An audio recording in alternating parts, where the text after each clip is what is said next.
Hi darlings, Brittany here from the Library of the Night. Today I am doing my February wrap-up. There will be spoilers in this, so if you guys don't want to know anything about these books, I'll show them right now so you can see in the beginning of this video.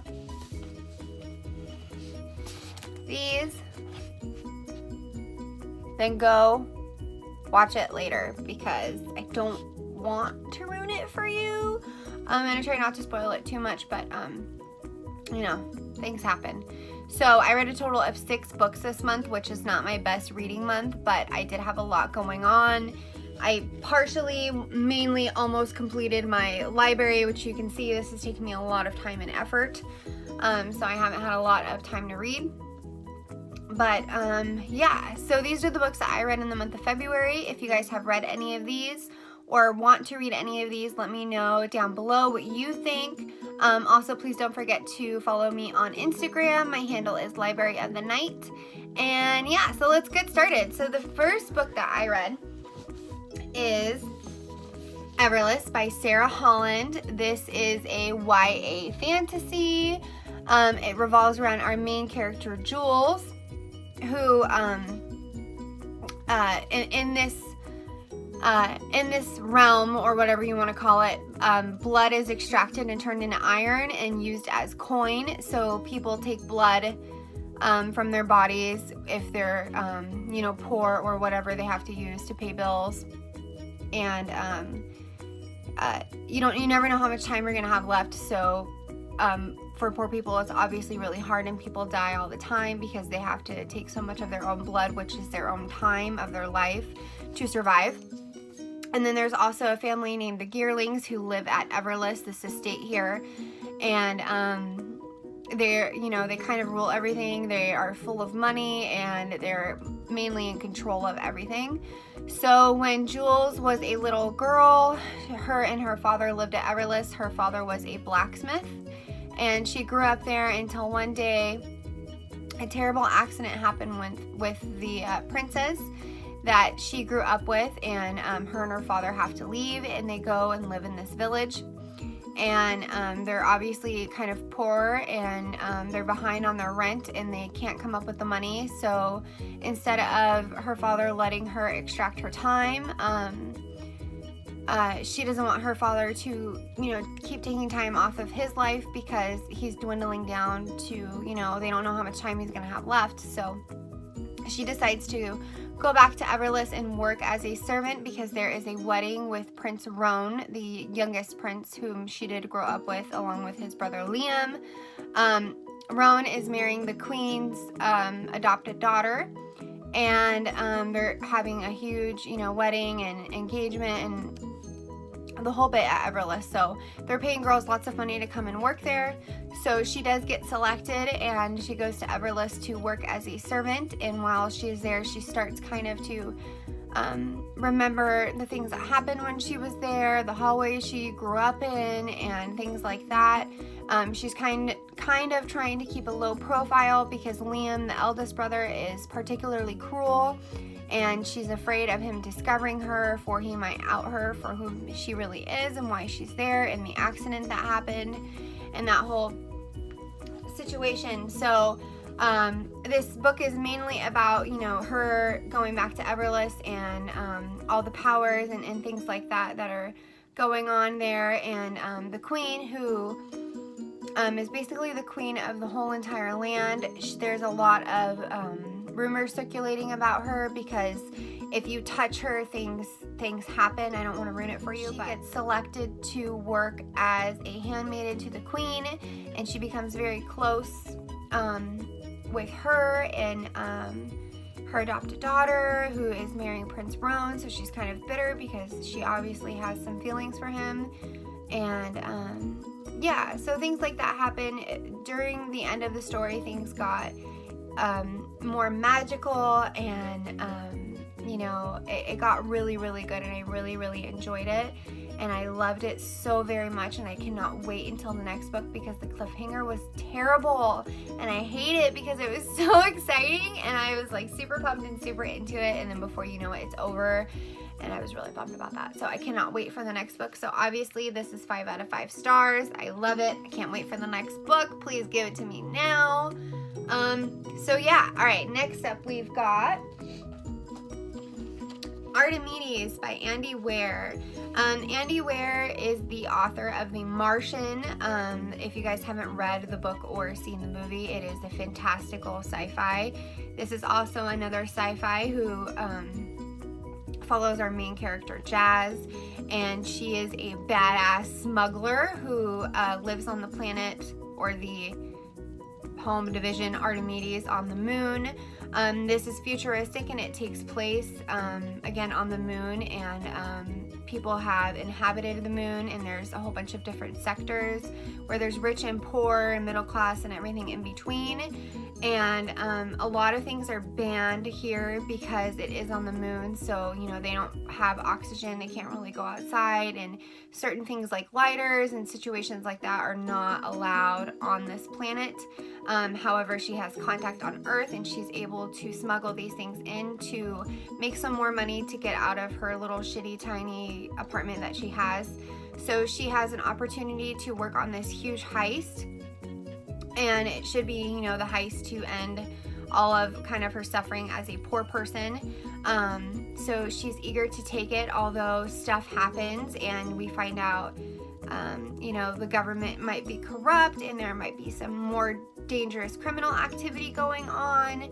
But I really loved it. I really loved the story. I didn't get bored at all. I devoured it in one sitting.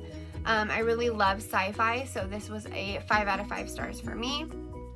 I also wanted to point out that I really love the character Jazz in this because you know, her narrative was awesome, and she's actually Middle Eastern, which was really cool to, you know, have the elements of that in here, you know, with her praying and things like that, her father and the life she grew up in, and all of the traditions that they brought from Earth to the moon, which is super cool. And I really, really enjoyed her, and I kind of wish that there was going to be more, but I do believe this is a standalone.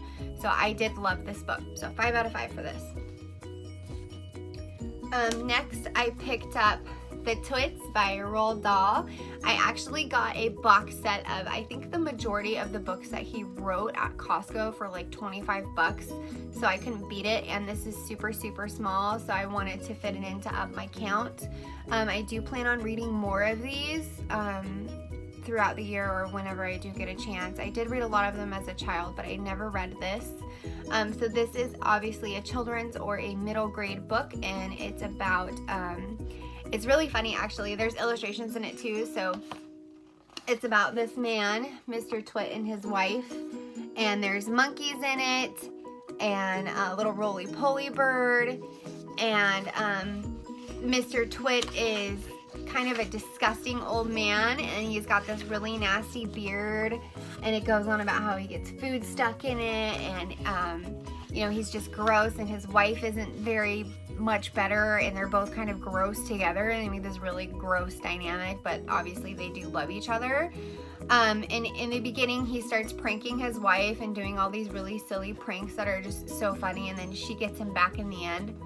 And then it moves on to monkeys and all of the, you know, the pranks that the monkeys pull on them, and it was so cute. I loved it. I thought it was adorable. I love Roald Dahl and, you know, pretty much everything that he writes, so this was a 4 out of 5 stars for me.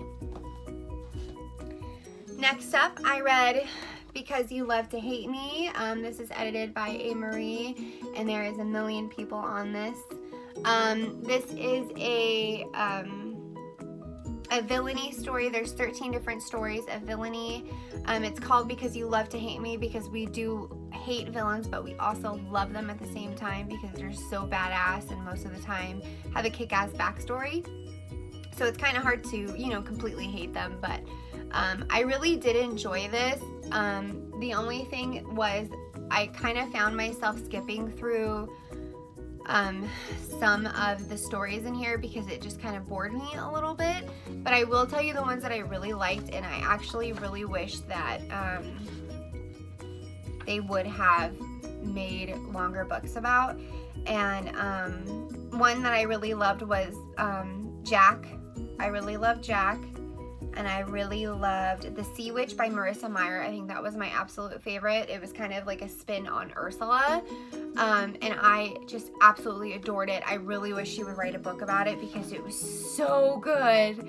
I also really liked Death Knell by Victoria Schwab. That was amazing. And I think those were my absolute favorites. Everything else was good, but it wasn't like, you know, amazing for me.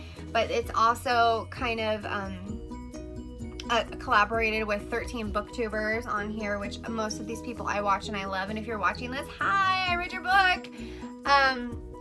But yeah, it was really cool, and it was a really cool dynamic. I really liked it, but for me, this was only a 3 out of 5 stars.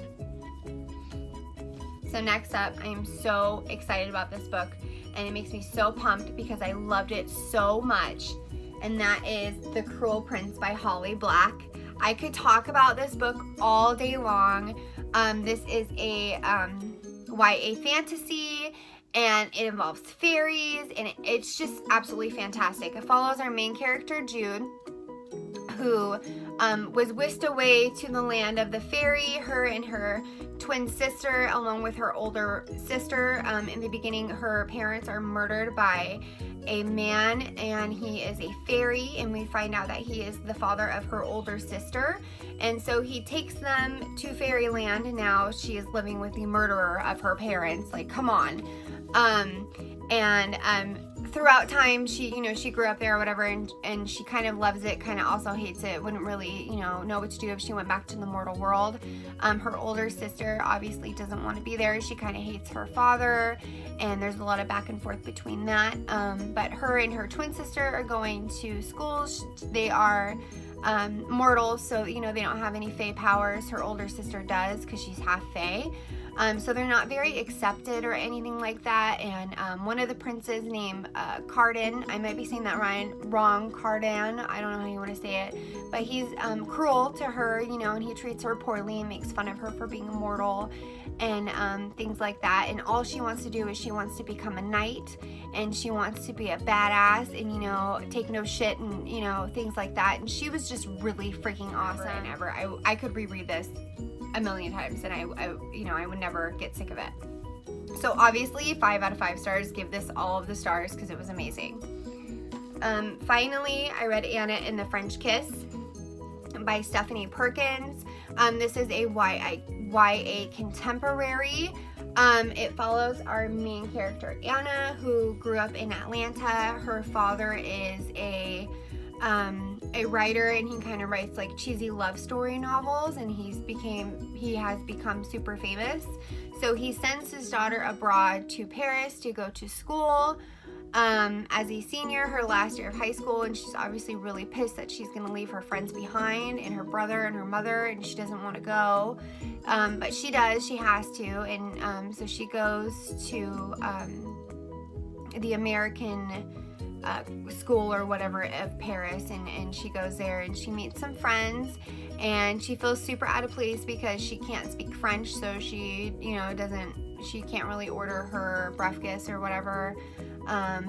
So she meets a group of friends, and one of them is Eotine St. Clair, which is the guy in this book who she becomes kind of in love with or has a crush on or whatever you want to say. And I really enjoyed the fact that Anna loves film. Like, she is a film appreciator. She wants to grow up and be a female critic because there isn't very many, which is really cool. But for me, I felt like this book was just really slow and kind of painful. I know so many people love this book, and it kind of really bums me out that I didn't love it too. But I think I might just be outgrowing contemporary. But I thought it was okay. It wasn't amazing, but I only gave this 3 out of 5 stars. I could have given it a little less, but I liked some parts of it. I just didn't love it. So those are the books that I read in the month of February. Again, this wasn't my best reading month, but I did mostly enjoy all of the books that I read this month. And if you have any suggestions on what you would like me to read, please let me know down below or DM me on Instagram. Again, my handle is @Library of the Night. And I will see you guys again soon with another video. Bye, darlings!